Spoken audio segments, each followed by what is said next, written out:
আগে এখন থেকে 2 যুগ 3 যুগ, বিশেষ করে এখন যে সমস্ত দাড়ি পাকা মুরব্বীরা আছেন, তারা যখন আমার মতো ইয়ং ছিলেন, তরুণ ছিলেন, আপনাদের সময় আল্লাহি বিল্লাহি তাল্লাহি আল্লাহর কসম করে একটা সত্য কথা বলবেন, এত টাইলস করা, এত এসিওয়ালা মসজিদ ছিল কি ছিল না? বগুড়ায় কি গোটা 10টা মসজিদে এরকম এসিওয়ালা মসজিদ ছিল না? কিন্তু এই 2025 সালে এসিওয়ালা মসজিদ, টাইলসওয়ালা মসজিদের সংখ্যা কম না বেশি? এখন থেকে 20 বছর আগে তখন 2000 সালে সুদখোরের সংখ্যা কম ছিল নাকি 2025 সালে সুদখোরের সংখ্যা কম? মানে যত দিন যাচ্ছে সব কিছু স্টাইলিশ হয়ে যাচ্ছে, আমাদের ইবাদত বন্দেগী, আমাদের আমল আখলাক সব কিছু আনুষ্ঠানিকতার ভিতরে চলে যাচ্ছে। কথা বলেন ঠিক কিনা? আপনারা মনে হয় মন খারাপ করতেছেন? যাই হোক, যে বিষয়টা বলতেছিলাম, 10 মুহররম আসে, এখান থেকে আমাদের শিক্ষা নেওয়া দরকার আছে না নাই? বিশেষ করে গত বছর অনেকে হয়তো মনে করবেন রাজনৈতিক কথা বলতেছে, না ভাই, আল্লাহি বিল্লাহি তাল্লাহি আল্লাহর কসম করে বলি, একটা কথাও রাজনৈতিক কথা বলবো না। সিয়ারের লোভ আছে না নাই? বিশেষ করে মুসলমানদের হৃদয় বিদরক একটা ঘটনা, সেইটা হলো এই 10 মুহররম ঘটেছে। তার ভেতরে একটা হলো হযরত ইমাম হুসাইন রাদিয়াল্লাহু তাআলা আনহু, ওনাকে নির্মমভাবে শহীদ করা হয়েছে। কারণ কি ছিল জানেন? কারণ একটাই, এই চেয়ার আমি ছাড়বো না, চেয়ারের ক্ষমতা আমি ছাড়বো না। কেননা চেয়ারের ক্ষমতা যদি চলে যায় তাহলে তো আমার নেতাগিরি, দম্ভিকতা, ক্ষমতা কোনো কিছুর দাম নাই, আছে না নাই? যাই হোক, গভীর মনোযোগ দিয়ে কথাগুলো শুনবেন। সে কোন বন্ধু বলো বড় বিশ্বস্ত, যার কাছে প্রাণ খুলে দেয়া যায়, যার কাছে সব কথা বলা যায়, হওয়া যায় বেশি আশ্বস্ত। তার নাম আহমদ, বড় বিশ্বস্ত। আহমদ বড় বিশ্বস্ত। সকলে দরুদ শরীফ পড়ি। আল্লাহুম্মা সাল্লি আলা মুহাম্মদ ওয়া আলা আলি মুহাম্মদ كما صليت على إبراهيم وعلى آل إبراهيم إنك حميد مجيد। সমস্ত প্রশংসা, সমস্ত তারিফ ওই রব্বে কারিমের দরবারে, যে রব্বুল আলামিন পৃথিবীর সর্বশ্রেষ্ঠ জায়গা মসজিদ, এই মসজিদে সর্বশ্রেষ্ঠ মাখলুক আশরাফুল মাখলুকাত রূপে সৃষ্টি হয়ে এসে বসার তৌফিক দান করলেন, সেই রবের দরবারে সকলেই অন্তরের অন্তঃস্থল থেকে হৃদয় উজাড় করে লাখো কোটি শুকরিয়া আদায় করে সকলে বলি আলহামদুলিল্লাহ। দরুদ পড়ি সেই মহামানবের প্রতি যিনি ছিলেন সকল নবীদের সরদার, আকে নামদার, তাজদার মদিনা, আহমদ মুস্তফা, মুহাম্মদ মুস্তফা, জনাবে মুহাম্মাদুর রাসূলুল্লাহ, সকলে বলি সাল্লাল্লাহু আলাইহি ওয়াসাল্লাম। সম্মানিত উপস্থিতি, আপনারা সকলে কেমন আছেন? আলহামদুলিল্লাহ। এইটা কোন মাস বলেন তো? এটা 2-1 বলতেছেন মুহররম, আর বাকিজন বলতেছেন না। আসলে বললে বিপদ হয় না কি হয়, তাই তো? আসলে আমরা বাংলাদেশি মানুষ, আমরা সবচেয়ে বেশি কোনটাতে বলি? তখন পয়লা বৈশাখ চলে আসে, 1 তারা বাজায় না, 2 তারা বাজায় না, একদিন বাঙালি ইসলাম, আমরা সকলেই কিন্তু বাঙালি বলে না? ওই একদিন পান্তা না খাইলে আসলে প্রকৃত বাঙালি হওয়াই যাবে না। আসলে কি এটা ঠিক? ওই দিন দেখা যায় আমাদের রাস্তাঘাটে মানে পা দেওয়ার মতো জায়গা থাকে না। আবার দেখা যায় যদি জানুয়ারি মাস আছে, প্রথম 1 তারিখ হয়, আর ডিসেম্বর মাসের শেষ রাতটা 31st নাইট, এটা যদিও আমাদের মুসলমান সংস্কৃতির ভিতর পড়ে না, এটা ইহুদিদের একটা সংস্কৃতি, ওইটা হইলেও কিন্তু ওই দিন দেখা যায় 31st নাইট। এখন আমাদের যেইটা হয়ে গেছে প্রত্যেকটা পাড়ায়, প্রত্যেকটা মহল্লায় এটা উদযাপিত হয়। কথা বলেন ঠিক কিনা? কিন্তু আল্লাহ রাব্বুল আলামিন এই যে মুহররম মাস আমাদের দিলেন, আমরা মুসলমান কিনা বলেন? আমরা মুসলমান, আমাদের আল্লাহ রাব্বুল আলামিন আমাদের যেই জিনিসটা উপহার দিয়েছেন সেই কিতাবটার নাম কি? কোরআন। ওইটা কোন ভাষায়? আরবি ভাষায়। আপনি আমি যখন মারা যাব কবরের ভিতর আমাদের প্রশ্ন করা হবে, ওইটা কোন ভাষায়? আরবি ভাষা। আপনি একটু কথা বলতে পারবেন না? মন খারাপ করবেন, রাগ করবেন? আজকে আমি আপনাদের এখানে অতিথি ইমাম, আপনাদের শহরের প্রাণকেন্দ্র এই কারবালা মসজিদ, এখানে যিনি খতিব, সম্মানিত খতিব, আমার প্রিয় শ্রদ্ধেয় বড় ভাই মাওলানা আব্দুল বারী রশিদি ভাই, তাই তো? উনি একটা কাজে বগুড়ার বাহিরে আছে, গত রাতে আমাকে ফোন দিল, তো ভাই এখানে একটু যদি আসা যায়, তো বললাম আলহামদুলিল্লাহ ভাই, আপনার মসজিদে যাওয়া মানে তো একটা সৌভাগ্যের বিষয়। তো ভাইকে বলেছি এসেছি, আপনারা কি রাগ করেছেন? তবে আপনাদের কাছে রিকোয়েস্ট একটাই, আমি প্রায় এক যুগের বেশি সময় কথা বলি, আমার বৈশিষ্ট্য একটা, আমি যতক্ষণ আলোচনা করব কেউ ঘুমাইতে পারবে না। আমি যতক্ষণ আলোচনা করব ঠিক ব্যাঠিক আমিও কথা বলবো, আপনাদের উত্তর দিতে হবে। পারবেন তো ইনশাআল্লাহ? আপনারা যদি উত্তর দেন আলোচনা ওই রকমভাবে হবে, আর যদি উত্তর না দেন আলোচনা ওই রকমভাবে শেষ করে ওয়াখিরে দাওয়ানা আনিল হামদুলিল্লাহি রাব্বিল আলামিন। ঠিক আছে? যাই হোক, যে বিষয়টা বলছিলাম গভীর মনোযোগ দিয়ে কথাগুলো শুনবেন। এখানে যদি বলা হয় পয়লা বৈশাখ আমরা পালন করি, পয়লা বৈশাখে আশ্চর্যজনক 5টা ঘটনা বলতে হবে। কে কে পারবেন হাত তোলেন? পারবেন কেউ? বলা যাবে সেরকম কিছু আছে, সেরকম কোনো ঘটনা আছে, ওটা নিয়ে আমরা কিন্তু মাতামাতি করি। আবার যদি বলা হয় আপনি তো 31st নাইট পালন করেন, হ্যাপি নিউ ইয়ার পালন করেন, এইটা সম্পর্কে আপনি 5টা ঘটনা বলেন, বলা যাবে?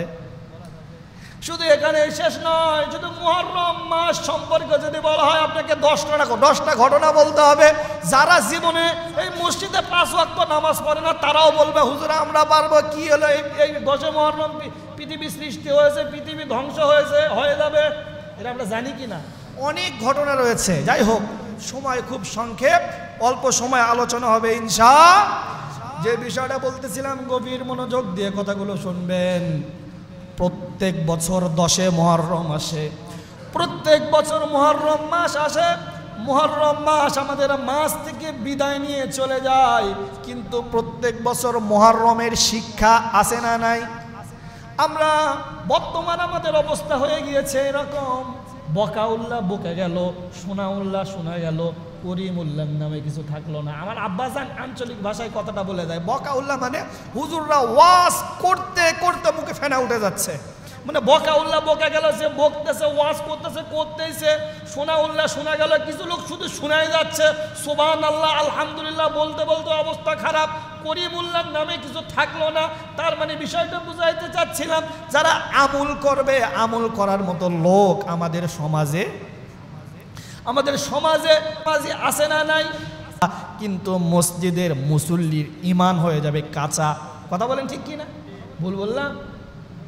আগে এখন থেকে 2 যুগ 3 যুগ, বিশেষ করে এখন যে সমস্ত দাড়ি পাকা মুরব্বীরা আছেন, তারা যখন আমার মতো ইয়ং ছিলেন, তরুণ ছিলেন, আপনাদের সময় আল্লাহি বিল্লাহি তাল্লাহি আল্লাহর কসম করে একটা সত্য কথা বলবেন, এত টাইলস করা, এত এসিওয়ালা মসজিদ ছিল কি ছিল না? বগুড়ায় কি গোটা 10টা মসজিদে এরকম এসিওয়ালা মসজিদ ছিল না? কিন্তু এই 2025 সালে এসিওয়ালা মসজিদ, টাইলসওয়ালা মসজিদের সংখ্যা কম না বেশি? এখন থেকে 20 বছর আগে তখন 2000 সালে সুদখোরের সংখ্যা কম ছিল নাকি 2025 সালে সুদখোরের সংখ্যা কম? মানে যত দিন যাচ্ছে সব কিছু স্টাইলিশ হয়ে যাচ্ছে, আমাদের ইবাদত বন্দেগী, আমাদের আমল আখলা সব কিছু আনুষ্ঠানিকতার ভিতরে চলে যাচ্ছে। কথা বলেন ঠিক কিনা? আপনারা মনে হয় মন খারাপ করতেছেন? যাই হোক, যে বিষয়টা বলতেছিলাম, 10 মুহররম আসে, এখান থেকে আমাদের শিক্ষা নেওয়া দরকার আছে না নাই? বিশেষ করে গত বছর অনেকে হয়তো মনে করবেন রাজনৈতিক কথা বলতেছে, না ভাই আল্লাহি বিল্লাহি তাল্লাহি আল্লাহর কসম করে বলি, একটা কথাও রাজনৈতিক কথা বলবো না। সিয়ারের লোভ আছে না নাই? বিশেষ করে মুসলমানদের হৃদয় বিতরক একটা ঘটনা, সেইটা হলো এই 10 মুহররম ঘটেছে। তার ভিতরে একটা হলো হযরত ইমাম হুসাইন রাদিয়াল্লাহু তাআলা আনহু, ওনাকে নির্মমভাবে শহীদ করা হয়েছে। কারণ কি ছিল জানেন? কারণ একটাই, এই চেয়ার আমি ছাড়বো না, চেয়ারের ক্ষমতা আমি ছাড়বো না। কেননা চেয়ারের ক্ষমতা যদি চলে যায় তাহলে তো আমার নেতাগিরি, দম্ভিকতা, ক্ষমতা কোনো কিছুর দাম নাই। আছে না নাই? যাই হোক, গভীর মনোযোগ দিয়ে কথাগুলো শুনবেন। আল্লাহর নবী যখন এরকম ভাবে দাওয়াতি কাজ করতেছেন, বিশ্ব পরিচালনা করতেছিলেন, আল্লাহর নবী যখন দুনিয়া থেকে বিদায় নিলেন, আল্লাহর নবী বিদায় নেওয়ার পর ওই দায়িত্ব, খলিফার শাসন আমল, ওই দায়িত্ব পালন করলেন সিদ্দিকে আকবর। সিদ্দিকে আকবরের ইন্তেকালের পর ওই দায়িত্ব পালন করলেন হযরত ওমর রাদিয়াল্লাহু তাআলা আনহু। হযরত ওমর রাদিয়াল্লাহু তাআলা আনহুর ইন্তেকালের পর হযরত ওসমান রাদিয়াল্লাহু তাআলা আনহু দায়িত্ব পালন করলেন। হযরত ওসমানের পর হযরত আলী কাররামাল্লাহু ওয়াজহা, হযরত আলীর পর মুয়াবিয়া রাদিয়াল্লাহু তাআলা আনহু। এনারা ধারাবাহিকভাবে সব কিছু পালন করতেছিলেন। কিন্তু হঠাৎ করে হযরত মুয়াবিয়া রাদিয়াল্লাহু তাআলা আনহুর ইন্তেকালের পর দীর্ঘ সময় মুসলমানরা শাসন করেছে। এরপরে একজন স্বৈরা শাসক, নাম হলো তার ইয়াজিদ। কি নাম? ইয়াজিদ যখন ক্ষমতায় বসলো, ক্ষমতায় বসার পর ইসলাম মানা যাবে না, হালাল হারাম মেনে চলা যাবে না, তোমাদের যা খুশি তাই করো, যেখানে মুসলমান যেখানে হক কথা ওখানে ঝামেলা। বিশেষ করে কুফাবাসী, কুফায় এরকম ভাবে ইয়াজিদ শাসন করতেছিলেন। হযরত হুসাইন রাদিয়াল্লাহু তাআলা আনহু মদিনায় ছিলেন। মদিনায় কুফাবাসীর একটা চিঠি লিখলেন হযরত হুসাইন রাদিয়াল্লাহু তাআলা আনহুর কাছে, হে হুসাইন, আপনার দাদা এই চেয়ারে বসে শাসন করেছেন, হযরত ওসমান শাসন করেছেন, হযরত আবু বকর শাসন করেছেন, হযরত ওমর শাসন করেছেন, আলী কাররামাল্লাহ আপনার শ্রদ্ধেয় পিতা এই চেয়ারে বসে মুসলমানদের শাসন করেছেন। আমরা আজকে বড়ই নির্যাতিত। এই চেয়ারে যিনি বসে আছেন ইয়াজিদ নামক স্বৈরাচার, তার অত্যাচার, তার নির্যাতনে আমরা আজকে অতিষ্ঠ। হে হুসাইন, আপনি কি আমাদের মুসলমানের বিপদে দাঁড়াবেন না? আপনি কি আমাদের পাশে দাঁড়াবেন না? আপনি মদিনায় ছেড়ে চলে আসেন, কুফাবাসীর কাছে চলে আসেন। আমরা কুফাবাসীর যত মুসলমান আছে সকলেই আমরা আপনার দাওয়াতে, সকলেই আমরা আপনার সঙ্গে কাজ করতে থাকব। এই চিঠি দিল কুফাবাসী থেকে হযরত হুসাইন রাদিয়াল্লাহু, আল্লাহ নবীর প্রিয় যে নাতি ছিলেন তার কাছে চিঠিটা চলে আসলো। চিঠিটা যখন চলে আসলো, ওই চিঠিটা এরকম মসজিদের মেম্বরে বসে তার যে সমস্ত তার সহযোগী তাদেরকে এরকম পড়ে পড়ে শোনাচ্ছেন। এরকম ভাবে কুফাবাসী থেকে আমার কাছে একটা চিঠি এসেছেন। ওই চিঠিতে বলা হয়েছে, আপনি চলে আসেন কুফায়, আমাদের পাশে আপনি দাঁড়ান। আমরা বড়ই বিপদে, আমরা বড়ই নির্যাতনের শিকার, আমাদের উপর অনেক অন্যায়, অবিচার, জুলুম, নির্যাতন হচ্ছে, আপনি একটু আমাদের বিপদে পাশে দাঁড়ান। যখন এরকম ভাবে চিঠি চলে আসলো, হযরত হুসাইন রাদিয়াল্লাহু তাআলা আনহু সবার কাছে পড়ে শোনালেন। এক বাক্যে সবাই বললেন, না না না, কুফাবাসী মুসলমান থাকতে পারে, কিন্তু ওই মুসলমানের ভিতর অনেক রয়েছে যাদের রক্তের ভিতর ভেজাল আছে, 5 ওয়াক্ত নামাজ পড়ে, রোজা করে, তারপরও তারা ইসলামের বিরোধিতা করে, এরকমভাবে দুর্নীতি করে, তারা অন ইসলামিক কার্যকলাপকে সাপোর্ট করে। আছে না নাই? বিশেষ করে বর্তমান যদি বলতে যাই, এখানে আমরা যারা আছি সকলে মুসলমান না। আপনাদের এলাকায় বিয়ে শাদী হয় কিনা? বিয়ে শাদীতে ডেক সেট, গান বাজনা হয় কিনা? তার মানে আপনি তো 5 ওয়াক্ত নামাজ পড়েন, ডেক সেট বাজান না, বাজালে এখন বিয়েই হয় না। আছে না নাই? তো যাই হোক, যে বিষয়টা বলতেছিলাম, গভীর মনোযোগ দিয়ে কথাগুলো শুনবেন। হযরত হুসাইন রাদিয়াল্লাহু তাআলা আনহু এরকম ভাবে যখন বললেন, সকলে বললেন, না না, যাওয়া যাবে না, মুসলমান হলে যাওয়া লাগবে, এটা বিষয় না। কিন্তু কুফাতে যারা আজ পর্যন্ত গিয়েছে তাদের উপর অধিকাংশ নেতাদের উপর এরকম ভাবে তারা মুনাফিকি করেছে, আপনিও জান না। যাই হোক, এক পর্যায়ে হযরত হুসাইন রাদিয়াল্লাহু তাআলা আনহুর চাচাতো ভাইকে পাঠানো হলো, মুসলিম ইবনে আকিলকে পাঠানো হলো, তুমি যাও, তারা যে আমার কাছে চিঠি দিয়েছে ঘটনা কি সত্য কিনা। তখন তো এরকম মোবাইলের যুগ ছিল না, মোবাইলের যুগ ছিল তখন তো মোবাইলের যুগ ছিল না। একটা চিঠি পাঠাইলো, ওই চিঠি যখন কুফায় মানে মুসলিম ইবনে আকিলকে পাঠালো, মুসলিম ইবনে আকিল গিয়ে পুরো কুফাটা একটু মোটামুটি পর্যালোচনা সব কিছু মিলে দেখলো। দেখার পরে দেখতেছে না, আসলে এরা ইসলামের দাওয়াত গ্রহণ করতে চায়, এরা ঠিকঠাক বেঈমানি করতে চাচ্ছে না, এদের কাছে আসা যায়, এদের বিপদে পাশে দাঁড়ানো যায়। ঘটনাক্রমে ওই একটা পাল্টা চিঠি হযরত হুসাইন রাদিয়াল্লাহু তাআলা আনহুর কাছে দিল, আপনি চলে আসেন, কোনো সমস্যা নাই, আমি এখানে আসছি। প্রত্যেকটা বাড়িতে বাড়িতে গিয়েছি, প্রত্যেকটা পাড়া মহল্লায় গিয়েছি, এরা আপনার দাওয়াত গ্রহণ করতে রাজি, এরা আপনার দাওয়াত গ্রহণ করার জন্য রেডি আছে। যাই হোক, যে বিষয়টা বলতেছিলাম, গভীর মনোযোগ।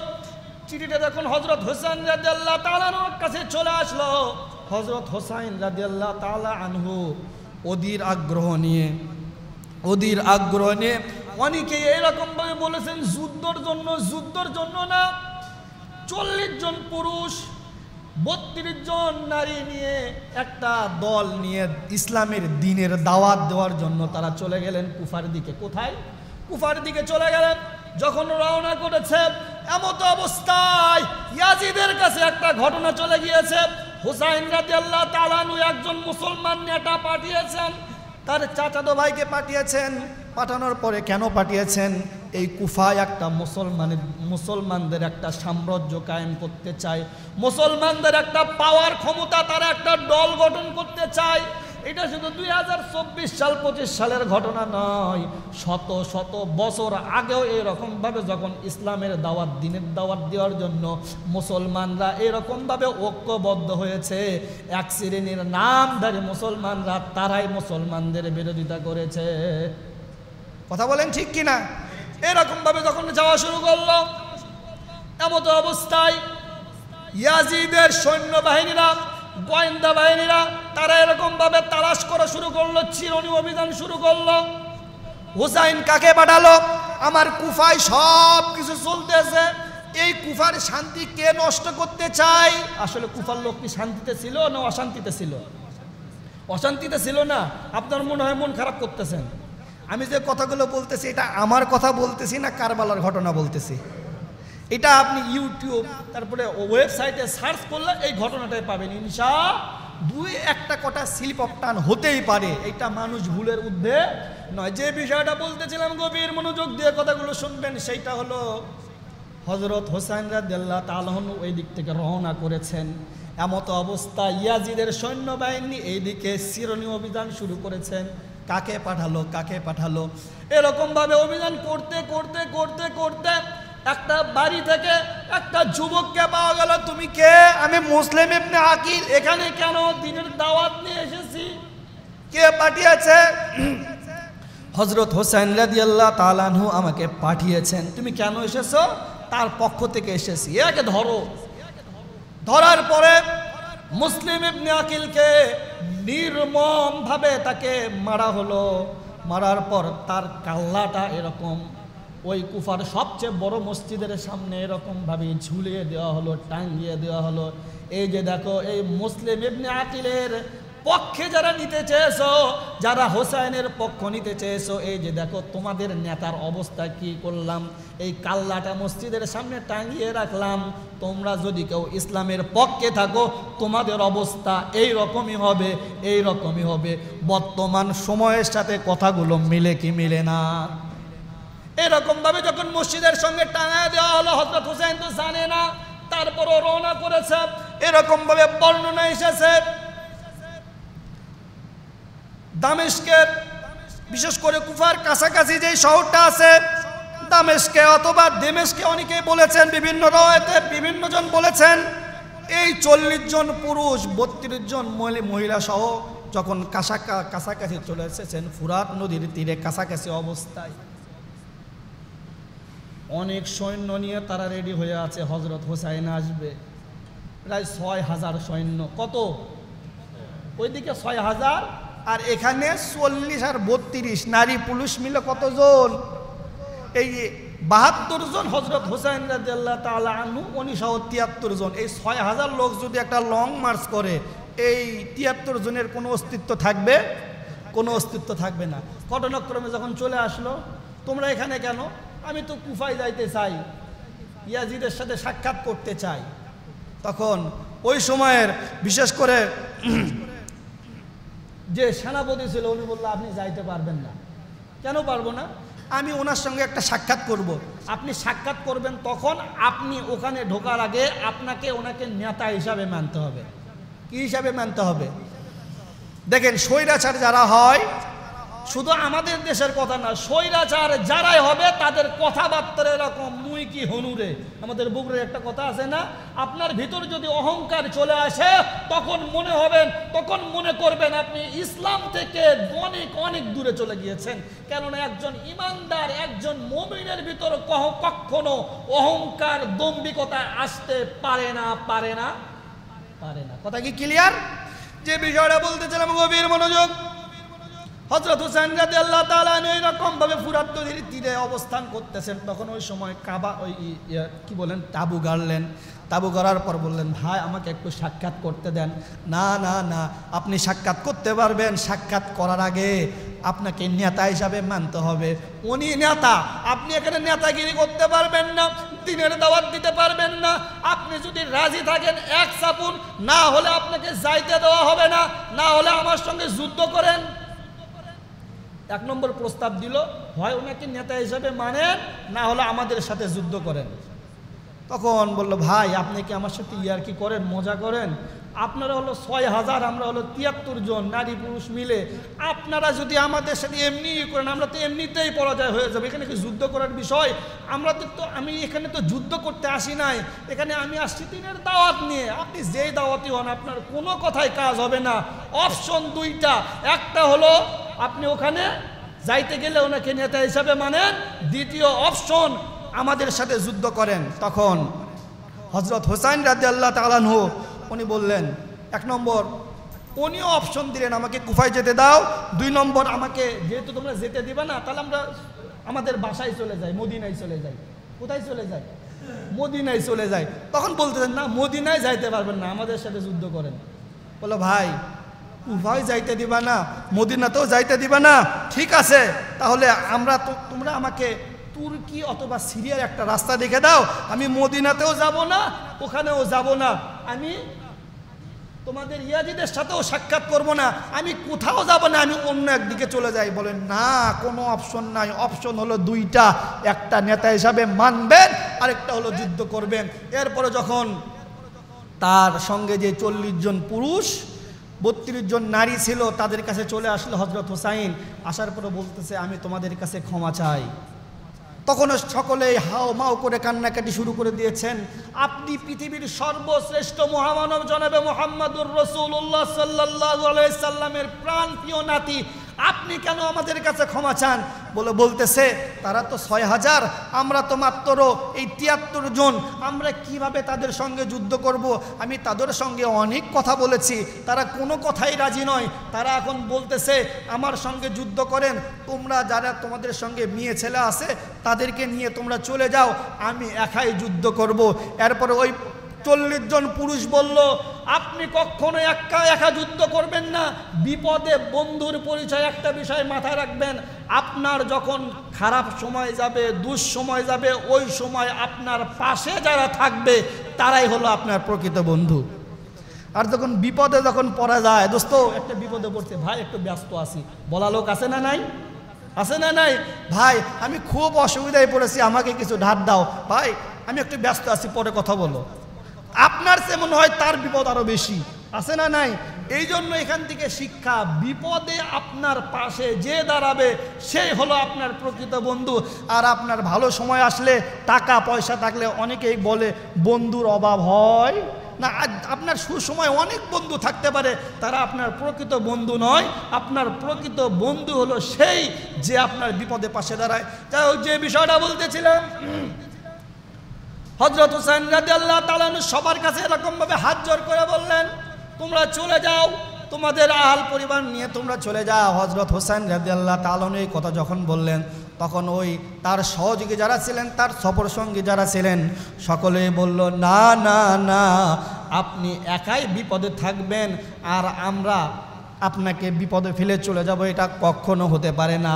আপনিও যাবেন, আপনার সঙ্গে আমরাও যাব, আমরাও যুদ্ধ করব, হয় মারবো না হয় মরবো, হয় মারবো না হয়। এরকম ভাবে 40 জন তার সহযোগী নিয়ে তাদের সঙ্গে যুদ্ধ লিপ্ত হয়ে গেলেন।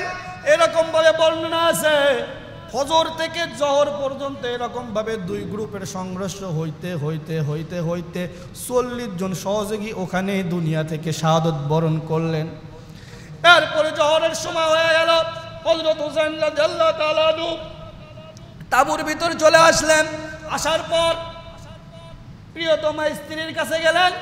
যাওয়ার পর বলতেছেন, আমার সঙ্গে যারা এসেছিল তারা কেউ আর দুনিয়ায় নাই।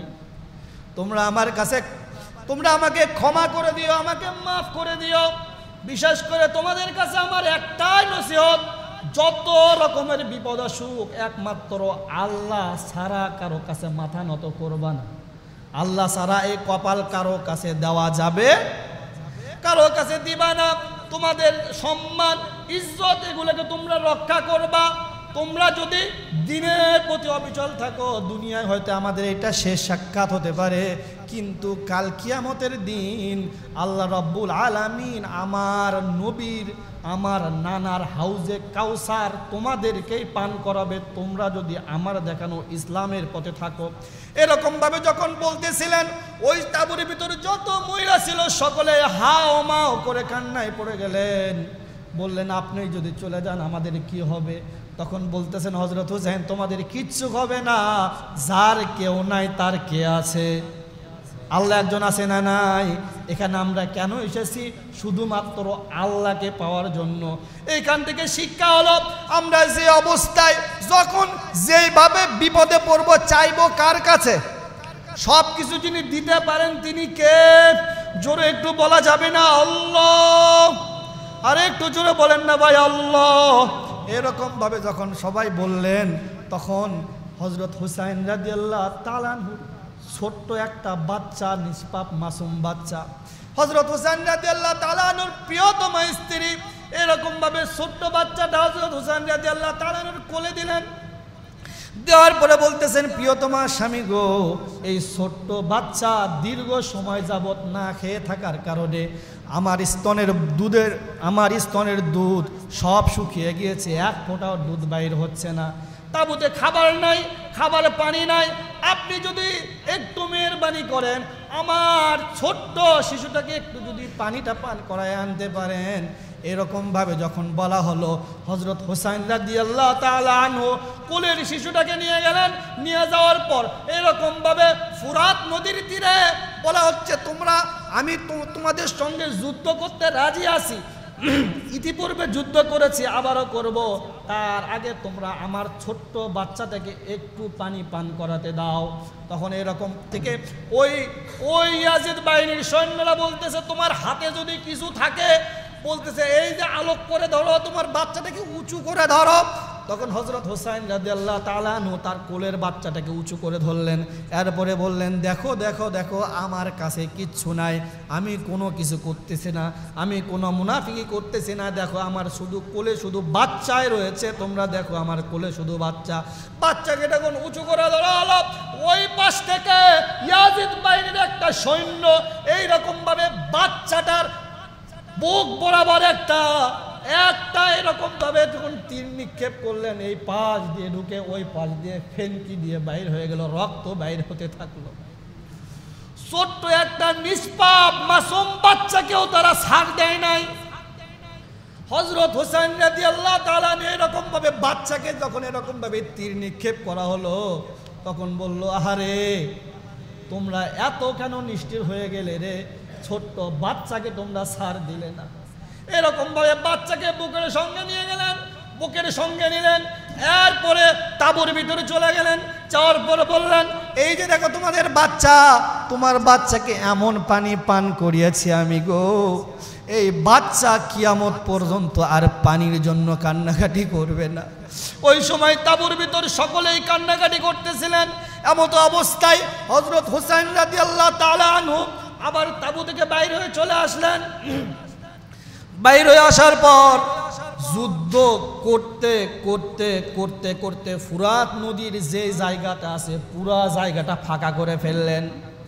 পুরা জায়গাটা যখন ফাঁকা করে ফেললেন, ফাঁকা করার পর এরকমভাবে একদম ফুরাত নদীর পানি দেখা যাচ্ছে।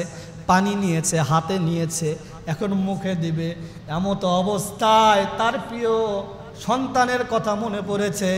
তার 40 জন সহযোগীর কথা মনে পড়েছে। আহারে, শুধুমাত্র দিনের দাওয়াত দেওয়ার কারণে এই 40 জন আমার সহযোগী দুনিয়া থেকে বিদায় নিলেন, মৃত্যুবরণ করলেন। আমার কোলের নিষ্পাপ মাসুম বাচ্চা, শুধুমাত্র আমি দিনের দাওয়াত দেওয়ার কারণে এসেছি এইটা জানার কারণে আমার নিষ্পাপ মাসুম বাচ্চাকেও তারা ছাড় দিল না, এরকম ভাবে পানিটা আবার ফেলে দিলেন। এমতো অবস্থায় ওই সময়ের যারা ইয়াজিদ বাহিনী ছিলেন তারা হযরত হুসাইন রাদিয়াল্লাহু তাআলা আনহুকে ঘিরে নিলেন। হযরত হুসাইন রাদিয়াল্লাহু তাআলা আনহুকে ঘিরে নেওয়ার পর তার দেহ থেকে কাল্লাটা আলাদা করে দিলেন। কাল্লাটা আলাদা করে দিয়ে ক্ষান্ত হলেন না, এইরকম ভাবে তরবারির সামনে কাল্লাটা নিয়ে উঁচু করে ধরলেন। আর হযরত হুসাইন রাদিয়াল্লাহু তাআলা আনহুর ডেড বডি, যেটা পুরো বডি ছিল, ওই বডিটা যতগুলো ঘোড়া ছিল সবগুলো ঘোড়া দিয়ে ওই বডিটা খণ্ড দ্বিখণ্ডিত করে দিলেন। এইদিকে আল্লাহ রাব্বুল আলামিনের আসমান একদম লাল বর্ণ হয়ে গেল। আরে সারা বিশ্বের মুসলমানদের একটা ইতিহাস, মুসলমানদের ইতিহাস এইটা হলো ইসলাম রক্ষা করার জন্য মুসলমান আল্লাহ ছাড়া কারো কাছে মাথা নত করে। মুমিন তো কখনো মাথা নত করে না, হোক না সে বন্দি কারাগারে। আল্লাহর ভালোবাসা যে পেয়েছে, রুখবে বলো তারে কেমন করে। মুমিন তো কখনো মাথা নত করে না, হোক না সে বন্দি কারাগারে। মুসলমান কখনো মাথা নিচু করতে পারে? বলেন, মুসলমান মাথা নিচু করতে পারে না। মুসলমান হলো হযরত ওমর রাদিয়াল্লাহু তাআলা আনহুর জাত, মুসলমান হলো হযরত মুহাম্মদ সাল্লাল্লাহু আলাইহি সাল্লামের উম্মত। তারা একমাত্র আল্লাহ ছাড়া কারো কাছে মাথা নত করতে পারে না, পারে না, পারে না। কথা বলেন ঠিক কিনা? হযরত আমাদের জনাবে মুহাম্মদুর রাসূলুল্লাহ উনিও যখন দুনিয়ায় এসেছিলেন, আসার পরে সকলেই কিন্তু আমার নবীকে এক বাক্যে বলেছিলেন, আমার নবীর নাম হলো আল আমিন। এই নামটা দিয়েছিলেন ওই সময়ের যারা কাফের বেঈমান তারা। আল আমিন মানে কি বলেন তো? বিশ্বাসী। এখন আমাদের নাম আল আমিন নাম আছে, মিথ্যা কথা ছাড়া কথাই বলে না। লোক আছে না নাই? হ্যাঁ, মানে নাম হলো আব্দুর রহমান। আরে বাপ রে বাপ, দয়ালুর তার ভিতর কিছুই নাই। নাম হলো আব্দুর রহিম, আব্দুল গফুর, এক ওয়াক্ত নামাজ পড়ে না। আছে না নাই? এটা এখন আমাদের, যাই হোক ওই দিকে যাব না। তো আমাদের নবীর নাম, আমাদের নবীর নাম হলো আব্দুল্লাহ, তার বাবার নাম, তার ছেলে হলো মুহাম্মদ সাল্লাল্লাহু আলাইহি ওয়াসাল্লাম। কিন্তু ওই সময় কাফের বেঈমান যারাই ছিল তাদের যত টাকা পয়সা ধন দৌলত সব কিছু আমাদের নবীর কাছে রেখে যেতেন, কেননা উনি ছিলেন সত্যবাদী। ওনার কাছে যদি কোনো কিছু রাখা যাইতো সব কিছু ভালো থাকতো, আমানত ঠিক থাকতো। এই জন্য ওই সময়ের কাফেররা আমার নবীর নাম রেখে দিলেন কি? আল আমিন। এই আল আমিন যখন আল্লাহর নবী দীর্ঘ সময় গারে হিরায় গেলেন, আল্লাহর সাথে একটা সম্পর্ক তৈরি করার চেষ্টা করলেন, আল্লাহ রব্বুল আলামিন যখন আমার নবীর নাম এই আল আমিন নবীকে পবিত্র কোরআনের সূরা আলাকের প্রথম কয়েকটা আয়াত নাজিল করলেন, ইকরা বিসমি রাব্বিকাল্লাযী খলাক, খলাকাল ইনসানা মিন আলাক, ইকরা ওয়া রাব্বুকাল আকরাম। সব কিছু জিনিস সৃষ্টি করেছেন, পড়তে হবে কার জন্য? ইকরা, পড়ো, বিসমি রাব্বিকাল্লাযী খলাক, পড়ো তোমার প্রভুর নামে যিনি তোমাকে সৃষ্টি করেছেন। এই কথা যখন আল্লাহর নবীর উপর নাজিল হলো, আল্লাহর নবী যখন এই কথাগুলো এসে সমাজে বলা শুরু করলো, তখন অনেকেই যারাই বলেছিলেন আল আমিন তারাই বলতেছেন আল্লাহর নামে বলে পড়বো। আল্লাহ আবার কোথায় থেকে আসলো? এ মুহাম্মদ আর আল আমিন নাই, মুহাম্মদ পাগল হয়ে গিয়েছে। হযরত মুহাম্মদুর রাসূলুল্লাহ সাল্লাল্লাহু আলাইহি সাল্লাম যখন এরকম ভাবে আরো দিনের দাওয়াত দেওয়া শুরু করে দিলেন, আহাল্লাল্লাহুল বাইআ ওয়া হাররামার রিবা, আল্লাহ রাব্বুল আলামিন ব্যবসাকে করেছেন হালাল, সুদকে ব্যবসাকে করেছে হালাল আর সুদকে করেছেন হারাম। এই কথা যখন সমাজে এসে প্রচার করা শুরু করে দিলেন, তখন বললে শুধু পাগল না মাতালো হয়ে গিয়েছে। বলছে কি বলে নাই? বলছে না বলে নাই?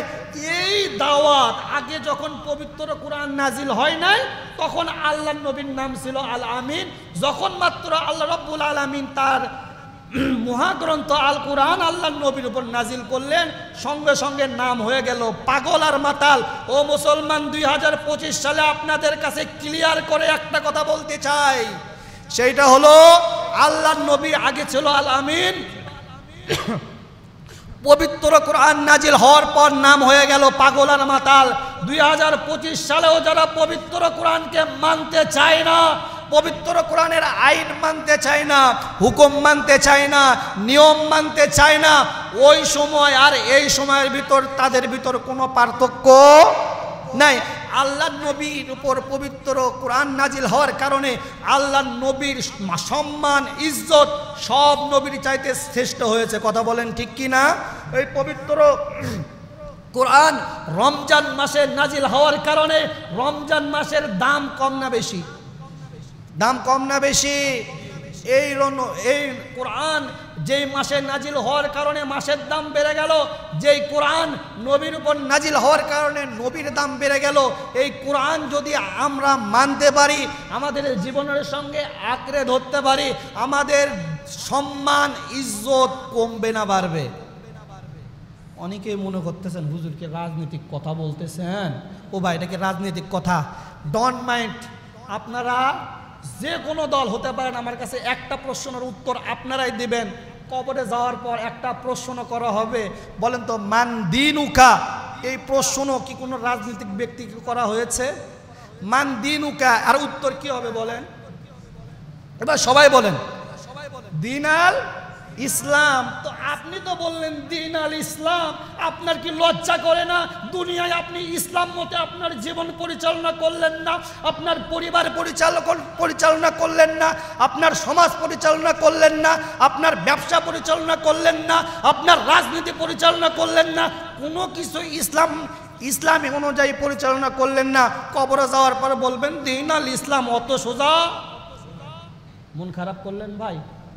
আমি কি কোনো দলের পক্ষে কথা বললাম? আমি কিন্তু কারো পক্ষে কথা বলিনি। এখানে সর্বদলীয় লোক আছেন, এখানে বিএনপি থাকতে পারেন, বিরোধী যারা চলে গেছেন তারা থাকতে পারেন, তাবলিকের ভাই থাকতে পারেন, যে কোনো দল থাকতে পারেন, কিন্তু প্রশ্ন একটাই, মান দিনুকা দিন আল ইসলাম, ইসলাম বলতেই হবে। এই জন্য আপনাদের পায়ে হাত দিয়ে করজোরে একটাই অনুরোধ, ওই সময় হযরত হুসাইন রাদিয়াল্লাহু তাআলা আনহুকে যারা শহীদ করেছেন তারাও মুসলমান ছিলেন। মুসলমান থাকার পরও তারা কোরআনের আইন সমাজে বাস্তবায়ন করতে দেয় নাই। এই সময়েও অনেক লোক আছে যারা কোরআনের আইন বাস্তবায়ন করতে দিতে চায় না। তবে প্রশ্ন একটাই, মৃত্যুর পর যেহেতু বলতে হবে দিন আল ইসলাম, এই জন্য আজকে থেকে কি আমরা শপথ নিতে পারি ইসলাম যেইটা বলে আমরা ওইটাই করব? ইসলাম যেইটা করতে বলে আমরা কি ওইটা করতে পারবো ভাই? ইনশাআল্লাহ সকলে বলেন না ভাই? বলেন না ইনশাআল্লাহ? মৃত্যু আপনারও হবে, আমারও হবে। আজকে আপনার ক্ষমতা আছে, কাল আপনার ক্ষমতা থাকবে না।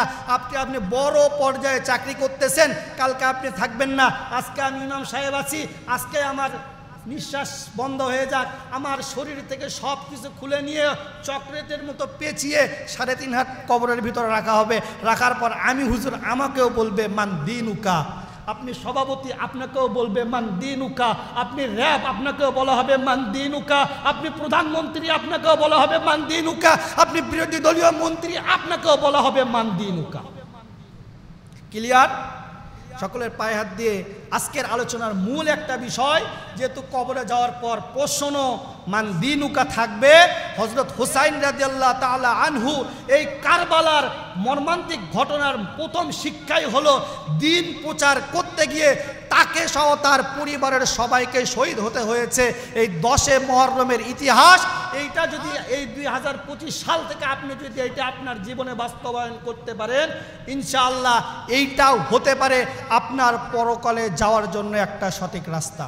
এই জন্য সকলের পায়ে হাত দিয়ে করজোরে একটাই কথা বলি, মান দিনুকা, যেহেতু আমাদের বলতে হবে, এখন থেকে আমরা সর্ব অবস্থায় ইসলাম যেইটা বলে সেই অনুযায়ী আমরা খাবো, ইসলাম যেইটা বলে সেই অনুযায়ী আমরা সব কাজ করব ইনশাআল্লাহ। যেটুকু কথা বললাম মহান রব্বুল আলামিন আমি সহ আমাদের সকলকে বুঝে মেনে আমল করার তৌফিক দান করুক। সকলে বলি আল্লাহুম্মা আমিন। ও আখিরি দাওয়ানা আনিল হামদুলিল্লাহি রাব্বিল আলামিন। যারা সুন্নত পড়েন নাই কবলাল জুম্মা 4 রাকাত সুন্নত পড়ে নেন।